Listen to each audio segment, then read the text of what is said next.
শিৱসাগৰৰ পৰা প্ৰতিদ্বন্দ্বিতা কৰিম আৰু শিৱসাগৰৰ পৰা প্ৰতিদ্বন্দ্বিতা কৰি এবাৰ যদি জিকো এবাৰ চৰকাৰত মন্ত্ৰী হ'বলৈ চেষ্টা কৰিম। খোলাখুলি কথা, এটা কাৰণতে, বেলেগ একো কাৰণত নহয়, মানুহৰ কাম কৰিবলৈ। অসমৰ খেতি পথাৰবিলাকত পুৰা পানী যোগান দিবৰ কাৰণে। অসমৰ প্ৰত্যেকডৰা খেতি পথাৰত 3বাৰ খেতি কৰাব লাগিব। মানুহক 3বাৰ খেতি কৰালে ধনী হ'ব। এবাৰ খেতি কৰি যদি বানপানীৰ কাৰণে খেতি কৰিব নোৱাৰে কেনেকৈ ধনী হ'ব? এবাৰ খেতি কৰি যদি আকৌ ভেকুলী বিয়া পাতিব লাগে তেতিয়াহ'লে ক'ত মানুহ ধনী হ'ব? পানী যদি নহয়, পানী যোগান দিব ব্যৱস্থা কৰিব লাগিব। গতিকে মই ভাবোঁ যে 2026ত এইবাৰ শিৱসাগৰৰ পৰা জয়ী হ'বলৈ চেষ্টা কৰিম। ৰাইজে নিশ্চয় জিকাব আৰু যদি শিৱসাগৰৰ পৰা জিকো আৰু যদি চৰকাৰৰ অংশীদাৰ হওঁ তেতিয়াহ'লে মই শিৱসাগৰে নহয় গোটেই অসমৰ প্ৰত্যেকজন খেতিয়কৰ পথাৰত পানী যোগানৰ ব্যৱস্থা কৰি দিম। আমাৰ বিৰোধী দলবিলাকৰ মাজত এলায়েন্স হয় তেতিয়াহ'লে বিজেপি চৰকাৰ গিৰি যাব। কিন্তু বিজেপি চৰকাৰক গিৰাবৰ কাৰণে বিৰোধী দলবিলাকৰ মাজত আন্তৰিকতাৰে এলায়েন্স হ'ব লাগিব। আমি এই মুহূৰ্তত আটাইবিলাক বিৰোধী দলক ঐক্যবদ্ধ হ'বৰ কাৰণে বাৰম্বাৰ আহ্বান জনোৱাৰ নিচিনাকে এতিয়াও আহ্বান জনাই আছোঁ। ঐক্যবদ্ধ হ'বই লাগিব। ইফাল সিফাল কৰিলে কোনেও নহ'ব।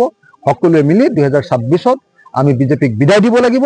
অসমৰ মানুহে এটা কথাৰ কাৰণে ৰৈ আছে যে কেতিয়া সকলো বিৰোধীবিলাক একলগ হ'ব। সকলো বিৰোধী একলগ হোৱাৰ লগে লগে মানুহৰ মাজত একদম সাংঘাতিক ধৰণৰ এটা উৎসাহ আহি যাব আৰু তেতিয়া আমি বিজেপিক হৰুৱাই দিব পাৰিম। মই সেইকাৰণে সকলোকে 2026ৰ কাৰণে সাজু হ'বৰ কাৰণে আহ্বান কৰিছোঁ। আপুনি বিধায়ক হিচাপে যিটো পুথিভঁৰাল, এই পুথিভঁৰালটোৰ কাৰণে মোৰ ব্যক্তিগতভাৱে মই কিছু কিতাপ দিব খুজিছোঁ। কিতাপ, টেবুল আৰু আলমিৰা।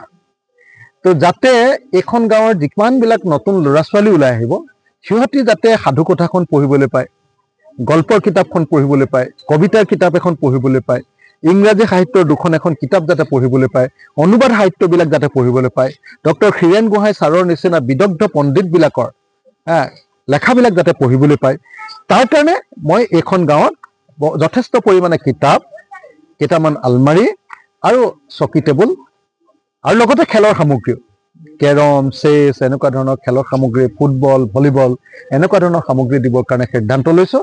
কাইলৈ বা পৰহিৰ ভিতৰত দি দিয়াৰ ব্যৱস্থা গ্ৰহণ কৰিছোঁ। জাতীয় জাগৰণ যাত্ৰাৰ জৰিয়তে আমি মানে 2026 চনৰ যুদ্ধ ঘোষণা নিৰ্বাচনী যুদ্ধ ঘোষণা কৰিছোঁ আৰু অসমৰ ৰাইজক ক'ব খুজিছোঁ যে এনে হিন্দু মুছলমানৰ ৰাজনীতি কৰি থাকি আমাৰ একো উপকাৰ নাই। তাৰ বিপৰীতে যদি আমি অসমৰ প্ৰত্যেকডৰা পথাৰত পানী যোগান যদি কৰিব পাৰোঁ তেতিয়া 3বাৰ খেতি কৰিব পাৰিম, অসমীয়া মানুহ ধনী হ'ম। অসমৰ প্ৰতিখন গাঁৱে গাঁৱে যদি সৰু সৰু ইণ্ডাষ্ট্ৰি খুলিব পাৰোঁ তেতিয়াহ'লে অসমৰ প্ৰতিখন গাঁৱৰ প্ৰত্যেকজন মানুহে আমি চাকৰি পাম, কাম পাম। এইবিলাক কাম নকৰি, গাঁৱৰ ৰাস্তা নবনাই, গাঁৱৰ দুখীয়া মানুহক সহায় নকৰি অকল হিন্দু মুছলমান কৰি থাকিলেতো আমাৰ দেশ নচলে। এতিয়া আমি দেখিছোঁ যে বিজেপি চৰকাৰখনৰ দিনত সব বস্তুৰ দাম ইমান বঢ়াই দিছে যে মানুহ কোনো চলিব নোৱাৰে। আৰু সেইটো ক'লে কয় নহয় আমি অৰুণোদয় দিছোঁ নহয়। আৰে তোমাৰ অৰুণোদয়ত কেইটা মানুহে চলিব পাৰিব? তোমাৰ অৰুণোদয়ত কেইটকা দিয়া যে যিকেইটা টকাৰে সেইকেইটা টকাৰে মানুহ পৃথিৱীত চলিব পাৰে নেকি?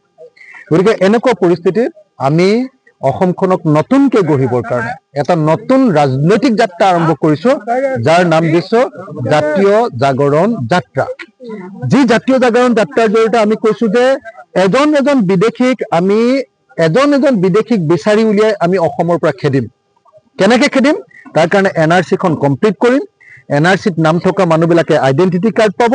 NRC-ত নাম নথকা মানুহ চবেই বিদেশী ৰূপে গণ্য হ'ব আৰু অসমৰ পৰা যাব লাগিব। নাম্বাৰ 1। নাম্বাৰ 2, আমি কৈছোঁ যে অসমৰ থলুৱা মানুহবিলাকক, খিলঞ্জীয়া মানুহবিলাকক যদি অধিকাৰ প্ৰদান কৰিবলৈ হয় তেতিয়াহ'লে 6 জনগোষ্ঠীৰ জনজাতিকৰণ কৰি দিব লাগে। কলিতাসকলৰ জনজাতিকৰণ কৰি দিব লাগে, নাথ যোগীসকলক জনজাতিকৰণ কৰি দিব লাগে। তেতিয়া অসমৰ খিলঞ্জীয়া মানুহৰ হাতত আমাৰ ৰাজনৈতিক অধিকাৰটো থাকি যাব। কোনো বিদেশীয়ে আৰু কেতিয়াও আমাক একো কৰিব নোৱাৰে। কোনো বিদেশীয়ে আমাক একো কৰিব নোৱাৰে। ঠিক তেনেকৈ আমি যেনেকৈ আমাৰ নাগালেণ্ডত, আপোনালোকে জানে যে নাগালেণ্ডত যেনেকৈ মাটিৰ অধিকাৰ অকল নাগাসকলৰ হাতত আছে, যেনেকৈ নাগালেণ্ডত মাটিৰ তলৰ তেল আৰু কয়লাৰ অধিকাৰ কেৱল নাগালেণ্ড চৰকাৰৰ হাতত আছে, কিন্তু অসমৰ তেলৰ অধিকাৰ, মাটিৰ অধিকাৰ নাই আমাৰ হাতত।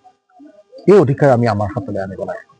তদুপৰি আমি অসমৰ প্ৰত্যেকখন পথাৰত পানী যোগান দিব খোজো আৰু পানী যোগান দি দিলে সকলোৱে পথাৰত খেতি কৰিব পাৰিব বছৰৰ সকলো সময় 3 বাৰ খেতি কৰিলে মানুহ নিজে নিজে ধনী হ'ব এই আটাইবিলাক কাম এটা এটাকে আমি কৰিব খোজো অসমৰ প্ৰত্যেকখন গাঁৱত এটা দুটা এনেকে ইণ্ডাষ্ট্ৰি খুলিব খোজো তাত গাঁৱৰ ল'ৰাবিলাকে মহিলাবিলাকে কাম কৰিব কোনো মহিলাই আৰু নোখোৱাকে থাকিব নালাগে কোনো মহিলা আৰু হাতত পইচা নোহোৱাকে থাকিব নালাগে তো এনেকুৱা ধৰণৰ এখন নতুন অসম গঢ়িবৰ কাৰণে মানুহৰ মাজত চেতনা বৃদ্ধি কৰিবৰ কাৰণে মানুহৰ মাজত প্ৰচাৰ কৰিবৰ কাৰণে মানুহক সংগঠিত কৰিবৰ কাৰণে আৰু জাতিটোক ঐক্যবদ্ধ কৰিবৰ কাৰণে আজিৰ পৰা আমি এই যাত্ৰা আৰম্ভ কৰিছো আজিৰ দিনটোত আমি শান্তিপুৰ পঞ্চায়তত এই যাত্ৰা চলাই আছো এতিয়ালৈকে 7-8খন মান মিটিং হ'ল আৰু 4খন মান মিটিং আমাৰ আছে দিনটোত মুঠতে 11খন মিটিং আৰু শেষত এখন গণসভা এনেকৈ আজি কাৰ্যসূচী গ্ৰহণ কৰা হৈছে আৰু এই কাৰ্যসূচীৰ জৰিয়তে আমি 2026 চনত বিজেপিৰ চৰকাৰখনক যিকোনো প্ৰকাৰে ক্ষমতাৰ পৰা দলিয়াই পেলোৱাৰ সিদ্ধান্ত লৈছো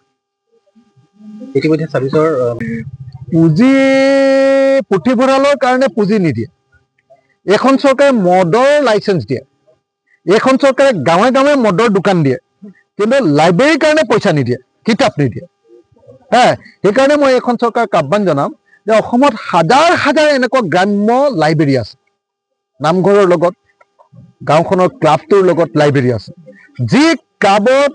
যি লাইব্ৰেৰীত এখন দুখন কিতাপ পঢ়িয়ে অসমৰ গাঁৱৰ ল'ৰাবিলাকে ভৱিষ্যতে এজন বুদ্ধিজীৱী হ'ব পাৰে ভাল এজন তাৰ্কিক হ'ব পাৰে ভাল এজন মানুহ হ'বগে পাৰে সেইকাৰণে মই ভাবো যে গাঁৱতেই আচল মুকুতা লুকাই থাকে সেই গাঁৱৰ মুকুতাবিলাকক ৰাস্তালৈ উলিয়াই নিবলৈ হ'লে মানুহৰ মাজলৈ উলিয়াই নিবলৈ হ'লে এনেকুৱা সৰু সৰু পুথিভঁৰাল লাগিব কিতাপ পত্ৰ পঢ়িব লাগিব আৰু সেইকাৰণে চৰকাৰক মই আহ্বান জনাইছো যে যেনেকৈ আজি মই বোকাবিল বৰনামঘৰৰ লগত থকা বোকাবিল পুথিভঁৰাললৈ কিতাপ প্ৰদান কৰিব খুজিছো অসম চৰকাৰে অসমৰ প্ৰত্যেকটো লাইব্ৰেৰীলৈকে টেবুল চকী আলমাৰী আৰু কিতাপৰ যোগান ধৰক ছবি আঁকিব পৰাৰ সামগ্ৰীবিলাক যোগান ধৰক কম্পিউটাৰ দিয়ক যাতে তাতে প্ৰত্যেকজন ল'ৰাই কম্পিউটাৰ ইলিটাৰেট যিবিলাক আছে কম্পিউটাৰ লিটাৰেট হ'ব পাৰে সকলোৱে শিকিব পাৰে তাৰ ব্যৱস্থা কৰক নহ'লে কিন্তু অসমীয়া জাতিক আগবাঢ়ি যাব নোৱাৰে এটা প্ৰশ্ন